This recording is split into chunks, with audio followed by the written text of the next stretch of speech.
Et bonjour à tous, je vous retrouve au potager pour une nouvelle vidéo. Alors là, arrive fin septembre, on est le 24 septembre. Et là, le potager commence vraiment à fatiguer. Je commence à avoir beaucoup de plantes qui sont en train de mourir. Les tomates en premier lieu, parce que là, on en prend des 15 mm d'eau régulièrement. Donc les tomates sont en train de mourir sous le mildiou, comme chaque année, c'est normal. Et donc voilà, c'est toujours un peu triste chaque année, quand on arrive à cette période de l'année. On a le potager qui périclite, et puis on le gère du coup en extinction. Et puis on s'occupe un petit peu du potager d'automne, d'hiver, pour essayer de prolonger un peu la saison avec quelques légumes. Et puis allez, c'est parti, on va faire un petit tour. Alors voilà, vous voyez au potager, je commence à voir les légumes qui fatiguent là. On voit les haricots qui arrivent en bout de course. Là-bas, les concombres sont grillés par le mildiou. Voilà, les feuilles sont toutes grillées. Et alors, par contre, c'est ça qui est marrant à cette période de l'année, c'est que c'est la saison des fleurs en fait, parce que les fleurs, elles, vont continuer à pousser jusqu'aux premières gelées. Et on va se retrouver à la fin avec un potager où il n'y aura plus que des fleurs qui vont être magnifiques. Les cosmos sont pas encore fleuris, là, je vous ai déjà fait une vidéo dessus. Moi, je les conduis pour faire du gigantisme. Et alors, attendez, je vais vous les montrer. Ils sont là. Et vous voyez, ils n'ont pas encore fait une seule fleur. On arrive 25 septembre. Donc, pas de fleurs sur les cosmos, mais ils continuent de grandir. Et l'idée, c'est d'arriver à les mener peut-être jusqu'à 2,50 m, 3 mètres. Et là, ils vont se mettre à fleurir et ça va faire quasiment des arbres remplis de fleurs. Donc moi, j'aime bien faire ça chaque année. C'est une chouette manière de faire les cosmos. Alors là, on voit les tomates. Voilà, là, c'est mangé par le mildiou. Genre même les tomates qui restent sur les plants, du coup, la plupart sont pas comestibles.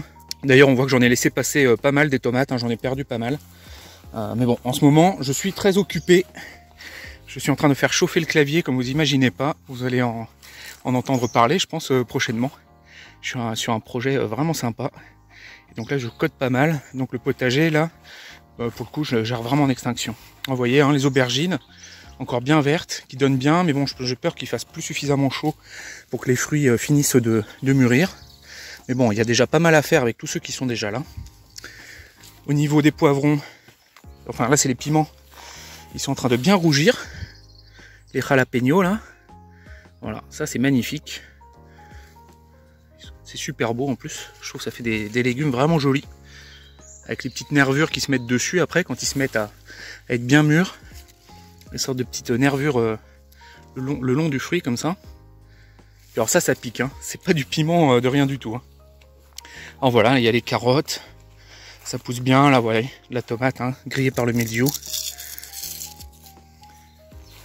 Du haricot, alors je les laisse pousser, là maintenant je récolte plus, je vais essayer d'aller récupérer les graines dessus, parce que les paquets de haricots, mine de rien, c'est pas donné. Donc les tournesols, j'en ai ramassé déjà quelques-uns pour vous faire une vidéo sur la culture du tournesol.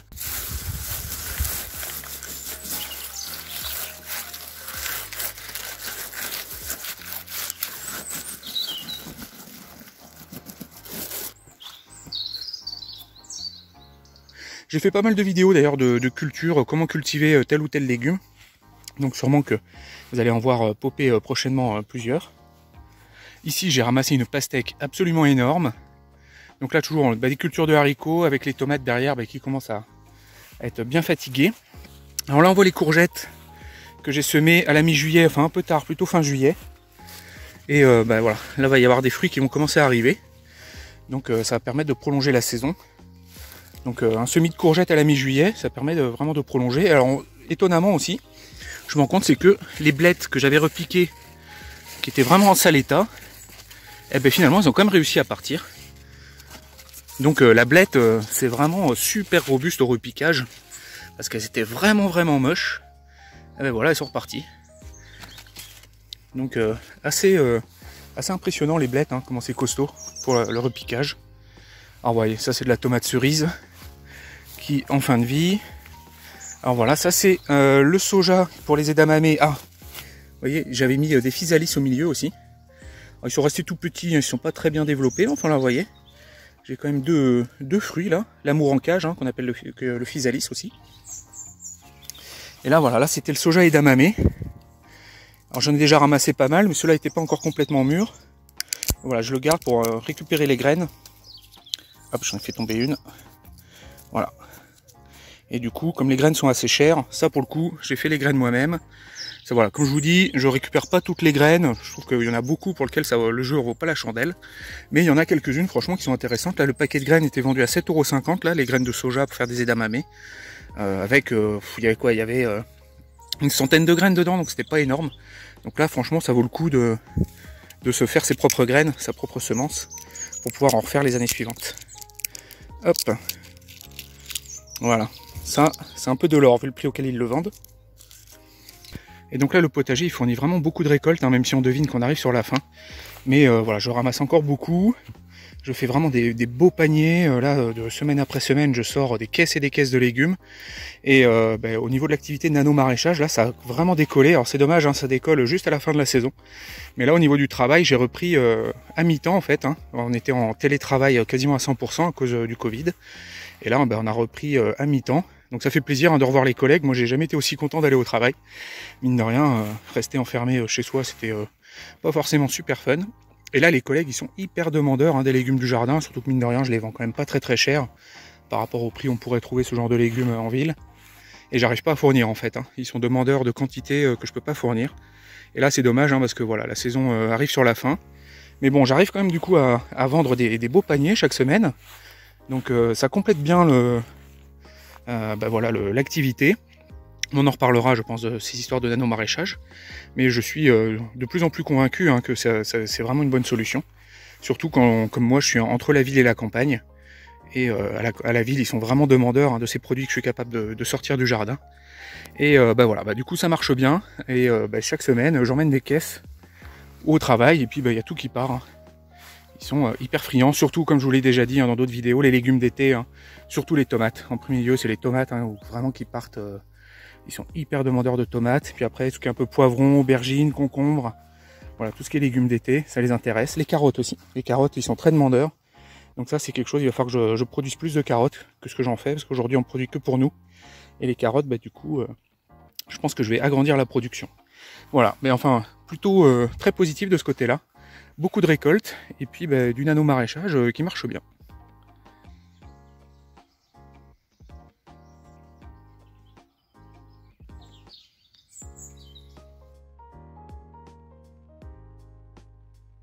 Alors du côté des courges et des courgettes, c'est encore vert, donc je laisse pousser. Hein. Tant qu'il y a des feuilles vertes, hein, je ramasse pas les courges. Hein. Autant les laisser profiter de la photosynthèse. Bon, ici, ça pousse. De la carotte, du poireau. Les poireaux se portent très très bien. Voilà, là on est parti de la graine, hein, c'est du poireau fait maison. Les fraises. Voilà, qui continuent de donner tout le temps. Mais on va s'en occuper là pendant cette vidéo. Justement, on va parler des fraises. Alors ça, c'était des oignons fait maison, en partant de la graine. Donc voilà, tout ça se porte pas mal du tout. Ça, c'est le pak choy. Bon, qui est pas mal monté en graines, qui a été pas mal mangé également par les limaces. Voilà, donc celui-là, il est pas très très vaillant. Ici, ça c'était le semis protégé. On regardera ça tout à l'heure. Voilà, et puis ici, le reste des plates-bandes. Bon, voilà, maintenant, comme je vous dis, hein, ça va être le potager, on va le gérer en extinction, gentiment. Et puis, je vais faire quelques petites cultures pour l'automne et l'hiver. Donc, je vais m'occuper, du coup, des tunnels, là, que j'avais semés, que vous avez vu dans une vidéo précédente. Donc, on est parti pour s'occuper de ça. Allez, c'est parti. Hop, alors là, on est devant le premier tunnel que j'avais fait avec du voile P17 que j'ai fait tenir avec ces sortes de fer à béton. D'ailleurs, ça collait au fer à béton, là, je m'en rends compte. C'était pas forcément l'effet souhaité.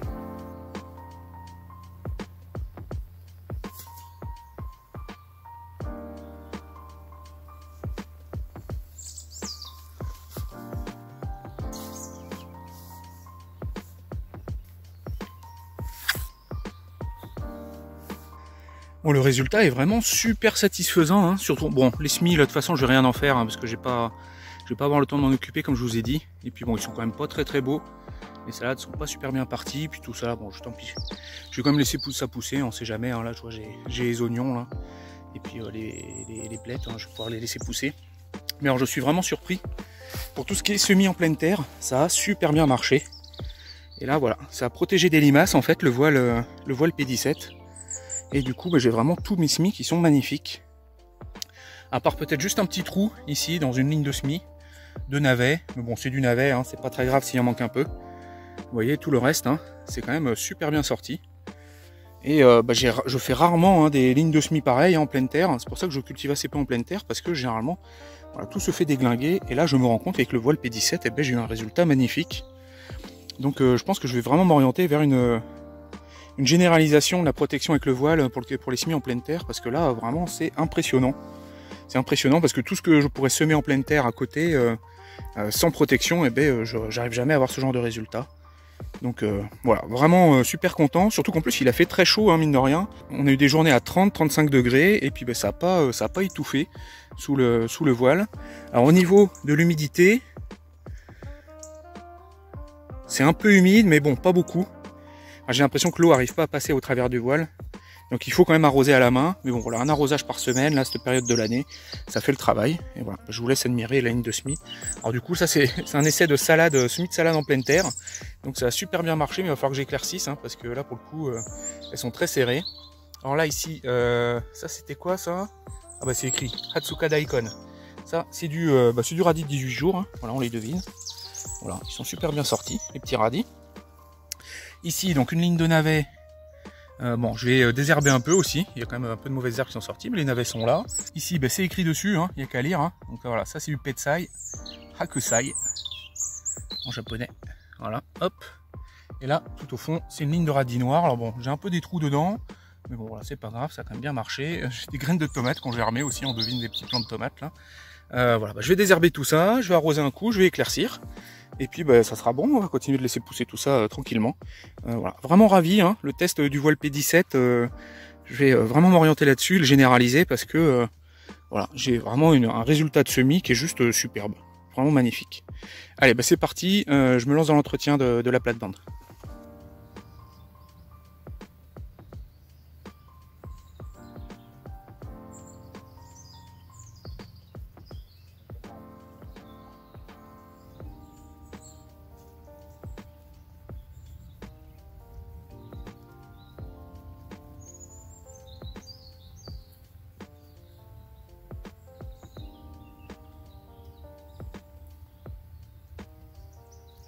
Voilà, le voile est refermé. On voit quand même que c'est fragile. Hein. Ces voiles là, vous voyez, ça a déjà commencé à se déchirer. Mais voilà, je pense que ça fait quand même pas mal le travail. Et vraiment, je suis bluffé par le résultat dessous. Voilà, on devine les plants. Voilà, donc j'ai éclairci tout ça. Et puis, j'ai arrosé un coup. Et on va laisser pousser ça tranquillement.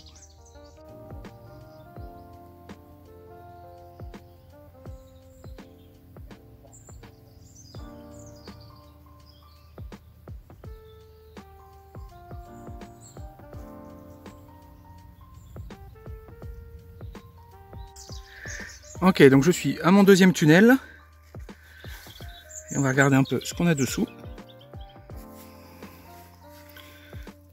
Et là, vous voyez, typiquement, un petit escargot qui a essayé de passer. Mais bon, il est passé au-dessus. Il n'a pas réussi à rentrer. Ah, là, voilà, j'en ai un aussi. Voilà, il a essayé de rentrer, mais il est resté sur le bord, là, bloqué par la barre de fer. Donc voilà, la technique de la barre de fer, franchement, ça marche bien. Voilà, et là-dessous, alors là, j'ai pas besoin d'éclaircir, hein, parce que ça a été déjà éclairci quand je l'ai repiqué. Ah, là, je vois que j'ai un tipule qui a dû sortir de la terre. Donc, vous voyez, il vole.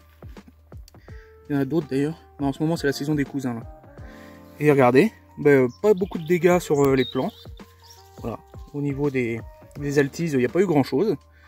Et bon, à part mes épinards, hein, comme d'hab, hein, qu'on peut remarcher. Hein. Voilà, pour ceux qui suivent la chaîne, hein, vous savez que les épinards, c'est mort, ça marche jamais. Tout le reste, par contre, pousse super bien. Alors voilà, ça c'était les énormes radis Sakurajima Daikon. Ils sont tous intacts.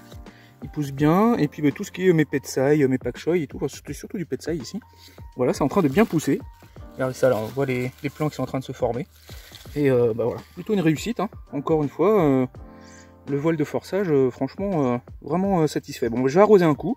Puis je vais refermer ça, hein, je vais laisser ça pousser tranquillement, c'est pas la peine de les embêter. Bon, je pourrais désherber un coup, mais il y a une pression des mauvaises herbes qui est pas encore énorme. Donc voilà, j'ai juste arrosé, puis je vais refermer. Et donc là, je suis devant ma plate-bande de fraises au jardin, à même le sol, et c'est une plate-bande dont je suis pas forcément très content, parce que voilà, ça fournit pas énormément, les fraisiers se retrouvent à pousser dans mon sol très lourd, très argileux. Alors j'avais rempli ça d'énormément de matière organique, de compost, notamment de déchets verts. Mais voilà, ça réduit énormément en volume au fur et à mesure que ça minéralise. On remplit le bac la première année. L'année d'après, ça quasiment, on a 10-15 cm de compost. L'année d'après, il y a déjà plus que 7-8 cm. Et puis une année encore après, il reste plus que 2-3 cm. Donc le compost de déchets verts, ça fonctionne très bien, mais ça nécessite quand même d'en ramener en permanence pour pouvoir maintenir le niveau. Et notamment la culture des fraises, qui est une culture qui reste en place. C'est compliqué de pouvoir ramener en permanence justement du compost, parce que là, il faudrait que j'enterre mes fraisiers du coup pour ramener à nouveau du compost. Donc voilà, comme vous le savez, vous avez suivi mes vidéos cette année, enfin pour ceux qui les ont suivies, je me suis lancé un peu dans l'apport de terre végétale au jardin, la terre végétale bien sableuse qui compense bien le côté très argileux de mon sol. Et là l'idée ça va être du coup de récupérer les stolons, puisqu'on est à la fin septembre, c'est le moment où justement on en profite pour repiquer. Hop. J'en récupère quelques-uns. Les stolons de fraisier, voilà, les fraisiers font des sortes de petits rejets. Ils poussent des sortes de tiges comme ça, avec des bébés plants qui se retrouvent au bout de ces rejets. Puis il peut y en avoir plusieurs, 3-4 les uns à la queue leu-leu. Et il y a des petites racines à la base. Et alors j'avais fait des tests l'an dernier pour essayer de reproduire les fraisiers. En fait, à partir de ces petits plants là, on peut faire des nouveaux fraisiers. Alors j'avais fait plusieurs options, soit je les ai mis dans des pots en les laissant accrocher au plan mère, soit en les plantant directement, en les laissant accrocher en plan mère, soit en les plantant directement en coupant du plan mère. En fait, ce qui avait le mieux fonctionné, en fait, c'était carrément de juste les couper. Quand ils ont les petites racines comme ça, ils sont autonomes. Alors en plus là, le temps va tourner à l'humidité, donc ils auront bien de la pluie. Donc je vais récupérer tous ces petits plants et je vais m'installer une nouvelle plate-bande de fraisier. Alors pas ici, puisque là je vous expliquais que je vais retailler un peu le potager sur cette partie-là, notamment parce que j'ai un poirier qui m'embête, que je vais faire tomber. Alors vous êtes gentils, il y en a plein qui m'ont dit que j'avais qu'à le déplacer, le poirier, ce genre de choses. Vous êtes gentils, mais c'est un arbre de 4 mètres de haut, en plus il fait même pas des bonnes poires et tout, donc bon, c'est pas la peine. Un arbre, ça se coupe et ça se replante, c'est pas non plus... on évite de couper les arbres pour rien, mais c'est pas non plus sacré. Un arbre, quand il y en a un qui nous embête, on peut le couper et puis en planter d'autres ailleurs. Faut pas non plus avec les arbres. Bon, après c'est très long à faire pousser un arbre, donc quand on fait couper un arbre, faut bien se dire que après si on va en remettre un au même endroit, qu'on regrette ce qu'on a fait, tant pis, va falloir attendre 20 ans, 30 ans. Voilà, mais bon, c'est quand même quelque chose qui se fait. Couper un arbre, c'est pas le bout du monde. Donc ce poirier, je dois le couper, et ces plates-bandes là, normalement, je vais les réorienter pour les aligner avec le reste de mes bacs, puisque je les avais pas alignés, en fait, c'est un peu déstructuré. Et donc c'est pas là que je vais installer ma plate-bande de fraisier. Je vais vous montrer où je vais aller. Hop, j'en profite pour vous montrer le poirier dont je vous disais que je vais le couper.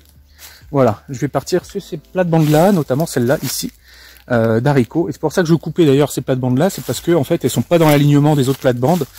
J'avais fait exprès de les mettre comme ça pour déstructurer le potager, mais en fait c'était pas malin, c'était un peu idiot de ma part. Au final, je me retrouve avec un truc assez compliqué pour manœuvrer la tondeuse dans les allées, ce genre de choses. Donc voilà, je vais aller nettoyer cette plate-bande là de haricots. Et je vais aller repiquer du coup mes petits stolons là, que je vais récupérer là-dedans. Et donc là c'est une plate-bande que j'avais beaucoup remplie de terre végétale et j'ai pas mis énormément de compost, donc je vais enlever un peu une partie justement de cette terre végétale. Tiens d'ailleurs je vois, il y a du ver de terre qui est revenu. Parce que quand je l'ai mis, il n'y avait rien du tout dans la terre. Voilà, puis on voit bien, elle est quand même très sableuse. Et donc je vais déplacer un peu comme de cette terre là pour remettre plus de compost. Parce que j'en ai pas mis beaucoup. Et là cette terre végétale, j'en suis ravi. Attendez, je vais vous montrer ça. Alors là je suis devant la plate-bande de carottes que j'avais faite justement dans la terre végétale. Et là je fais des carottes mais comme jamais j'en ai fait. J'ai jamais fait des carottes pareilles. Hop. Alors regardez ça. Moi j'ai une terre très argileuse. J'ai jamais fait des carottes comme ça. Et encore c'est pas forcément la plus belle. Voilà, des carottes qui ressemblent vraiment à des carottes. Voilà. Voilà, de la carotte qui ressemble à de la carotte quoi. Donc la terre végétale bien sableuse, moi franchement, ça m'a changé ma vie par rapport à mon argile précédente. Alors je vais vous en sortir d'autres pour vous montrer. Regardez ça, c'est beau ça. Hop, et puis ça tombe bien parce que j'ai une commande de carottes. Donc celle-là, ça va partir pour un client. Voilà. Donc voilà, pour ceux qui ont des sols argileux et qui veulent faire de la carotte, de la belle carotte bien longue, qui veulent sortir un peu juste des carottes demi-longues, des carottes qui feront 5-6 cm parce que voilà, le sol est trop dur. Un bac avec de la terre végétale bien sableuse, et vous voyez, c'est magnifique. Alors bon, j'en reviens du coup à mes fraisiers, c'est parti, je vais nettoyer cette plate-bande de haricots. Alors je l'aurais bien gardé pour laisser faire des graines en fait, ou haricots là, parce que ça c'est du haricot Moncaillot je crois. J'aurais bien laissé faire ces graines pour récupérer les grains, mais bon j'ai besoin d'espace, donc tant pis. Je vais quand même récolter, je pense qu'on va les manger en flageolet là, ils sont quand même plutôt jolis.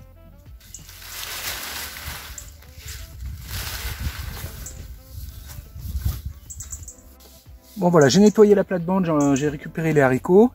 J'ai tout bazardé dans la plate-bande qui est derrière. Alors attendez, je vais relever un peu. Hop, voilà la plate-bande qui est là. Et là, ce que je vais faire, c'est que je vais enlever un peu de terre. Je vais la mettre là-bas aussi, puisque je vais commencer à essayer de mettre un peu de la terre végétale un peu partout. Bon voilà, je mets par-dessus, enfin tout ça va se mélanger tout seul après en cuisinant. Enfin voilà, je laisse le tout se cuisiner un peu tout seul. Je mettrai un petit coup de croc avant de planter, enfin comme je fais d'habitude. Et puis après, je vais désherber du coup cette plate-bande, qui est pas mal enherbée. On va remettre du compost, tout ça. Allez, c'est parti.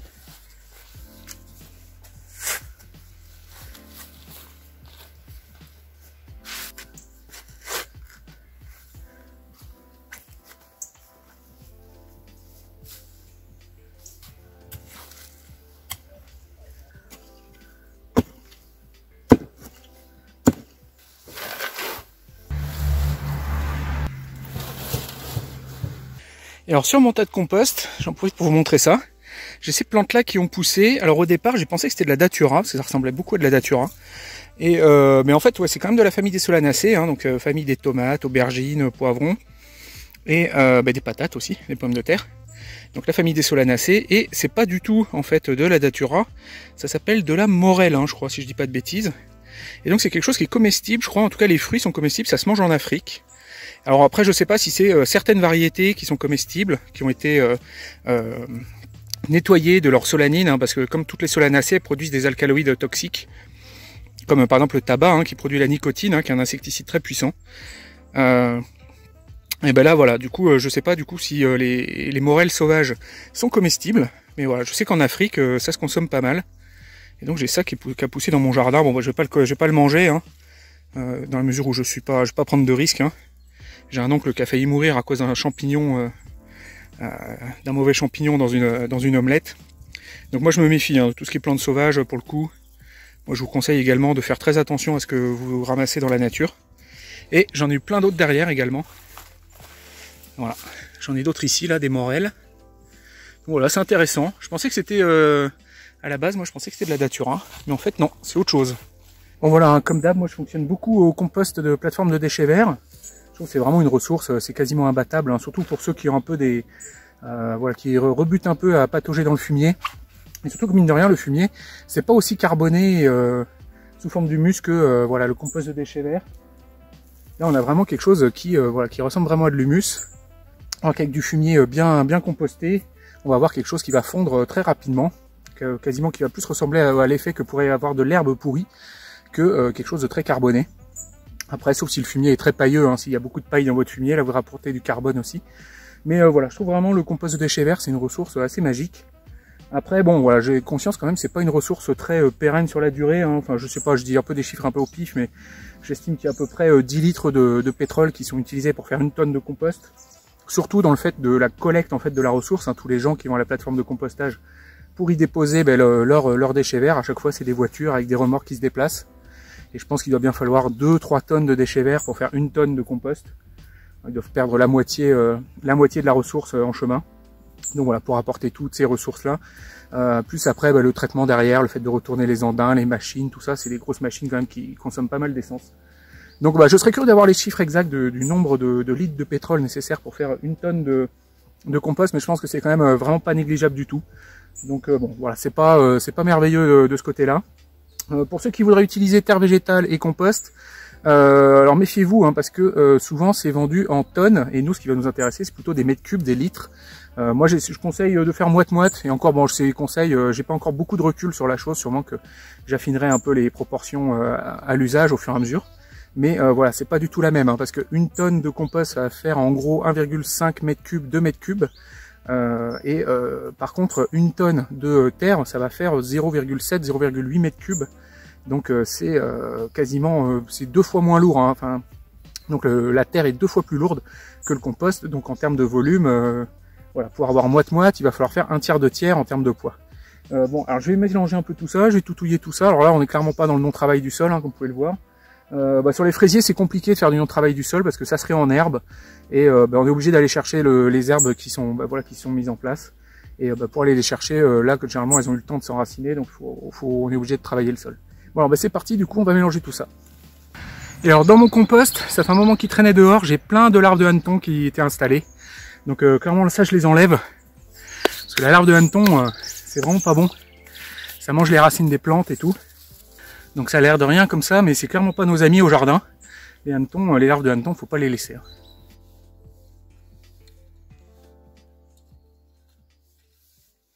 Bon et du coup c'est parti pour récupérer les stolons des fraisiers.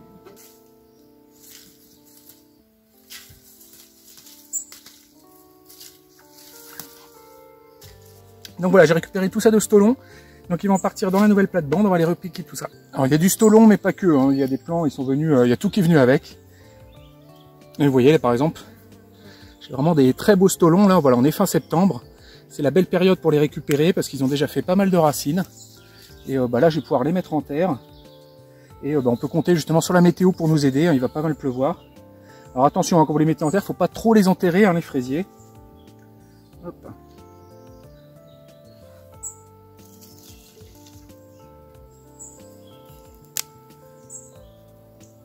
D'ailleurs j'en profite pour faire un coucou à Olivier, qui vient de sortir un livre.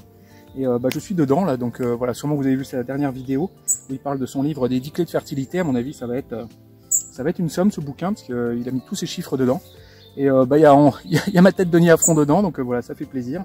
Et dans une de ses dernières vidéos, Olivier il s'occupait également il expliquait toutes ces histoires de repiquage de fraisiers.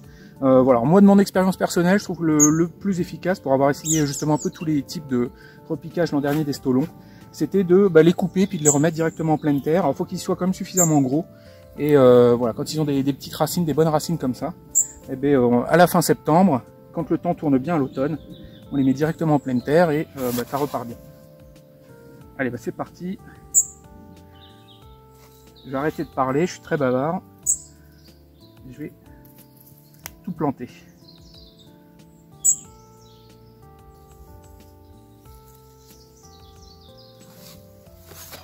Et donc là, je l'ai pas précisé, mais je suis en train de m'installer toute une immense fraiseraie, enfin une immense, 2,50 m² de fraiseraie, et ça m'aura pas coûté un rond en plan, hein, puisque là, c'est vraiment des plants produits sur le terrain, in situ.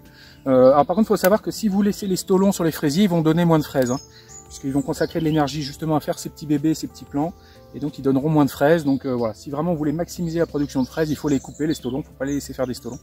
Mais si voilà, vous voulez reproduire votre fraiseraie, voilà, chaque année vous avez de quoi quasiment la multiplier par 2 la fraiseraie. Donc vous pouvez quand même enlever des stolons parce que les fraisiers en produisent trop de toute façon. Donc on considère qu'il faut renouveler les fraisiers tous les 4 ans. Donc normalement il suffirait qu'un fraisier fasse un stolon tous les 4 ans, que vous récupériez un stolon tous les 4 ans pour maintenir la fraiseraie au même niveau. Et là vous voyez, en une année, j'ai eu de quoi redoubler la fraiseraie. Donc vous pouvez enlever des stolons de manière à stimuler la production de fraises. Sauf à vouloir agrandir votre culture de fraisier, où dans ce cas-là, il vous faut du stolon. Et comme vous pouvez le voir, j'hésite pas à les serrer, hein, les fraisiers. Ça a vraiment des systèmes racinaires tout petits.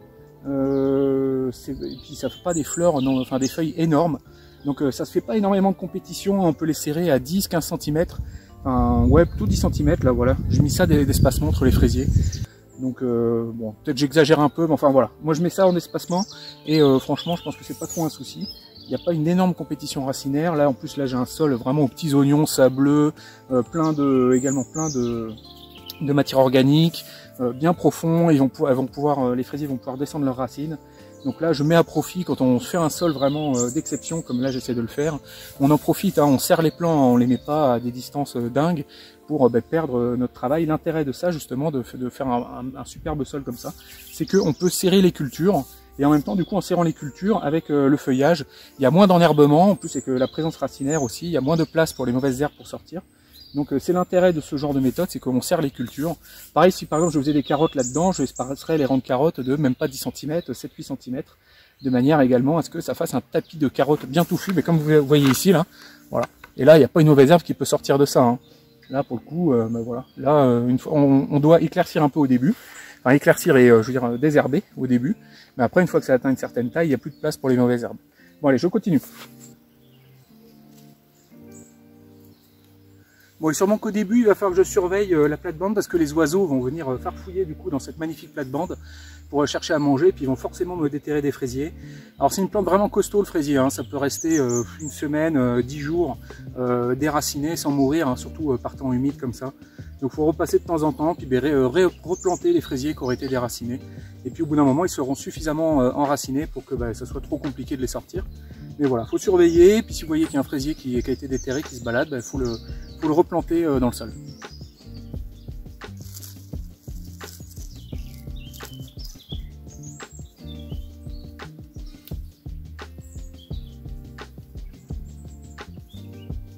Et voilà, ma fraiserie est plantée, vous voyez, c'est plutôt joli. Il me reste encore tout ça de stolon, bon je vais jeter, hein, parce que là, en plus ce qui reste comme stolon, c'est vraiment sous, il n'y a quasiment pas de racines. Donc voilà, c'est ceux qui ont le moins de chances de repartir. Alors bon, là j'ai mis beaucoup de fraisiers, hein, ça ne veut pas dire que tous vont reprendre. L'an dernier j'ai quand même eu 100% de réussite hein, sur les fraisiers, comme ça que j'ai repiqué. Mais là il y en a vraiment qui ont des toutes petites racines et bon, à voir ce qui va repartir.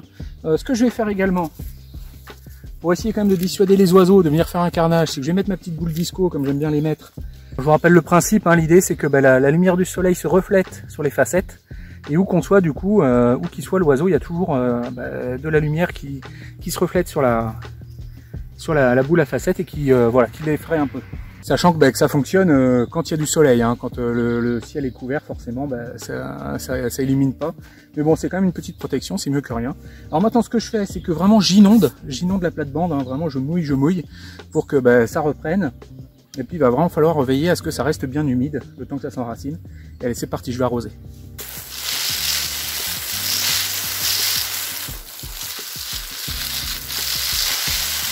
Et voilà, la planche de fraisier est prête. Alors dans un deuxième temps, une fois que ça sera bien enraciné, je rajouterai, j'ai pas mal de broyats de bois qui est issu du jardin, notamment du peuplier qu'on a fait tomber. Là je me suis retrouvé à faire beaucoup de broyats. Donc le broyat de bois c'est vraiment en priorité à utiliser typiquement sur les fraisiers, les cultures de fraisiers. Voilà, ça permet de maintenir propre et en même temps ça leur fait une sorte d'atmosphère un peu de sous-bois, parce que c'est quand même une plante de sous-bois à la base le fraisier.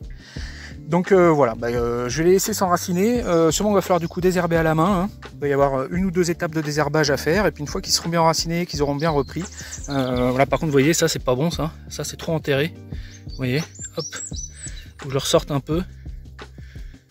Il faut pas que les fraisiers se retrouvent ouais. Là en arrosant, j'ai matraqué un peu trop le sol. J'ai du fraisier qui s'est retrouvé un peu enfoncé sous la terre, il va falloir que j'aille les remonter un peu. Alors, il faut vraiment pas, voilà, il faut qu'ils aient le collet qui sorte du sol, il faut pas qu'il soit enterré. Et du coup là normalement ça va bien mouiller avec l'automne, tout ça, ça va s'enraciner correctement. Et au printemps, une fois que ça sera bien enraciné, il y aura des sessions de désherbage à faire et je vais rajouter du broyat. Je vais vous montrer le broyat que j'ai. Voilà le broyat en question.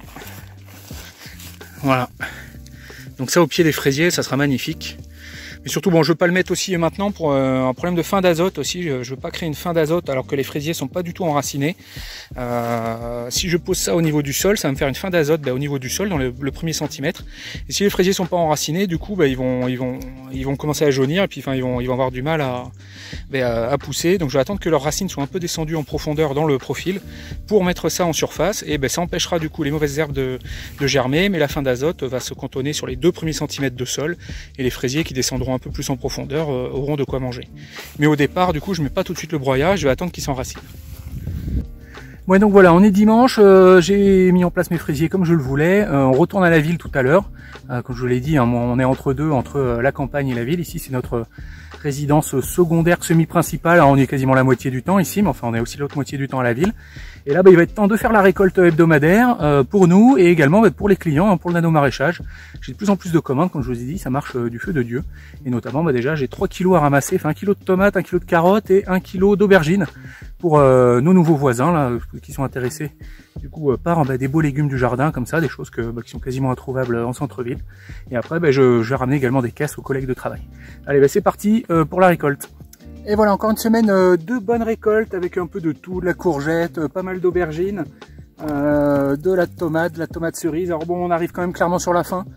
Ça va être la dernière semaine pour les tomates, je pense, ou l'avant-dernière. Enfin, la semaine prochaine, il y en aura peut-être encore un peu, mais ça sera vraiment la toute queue de peloton.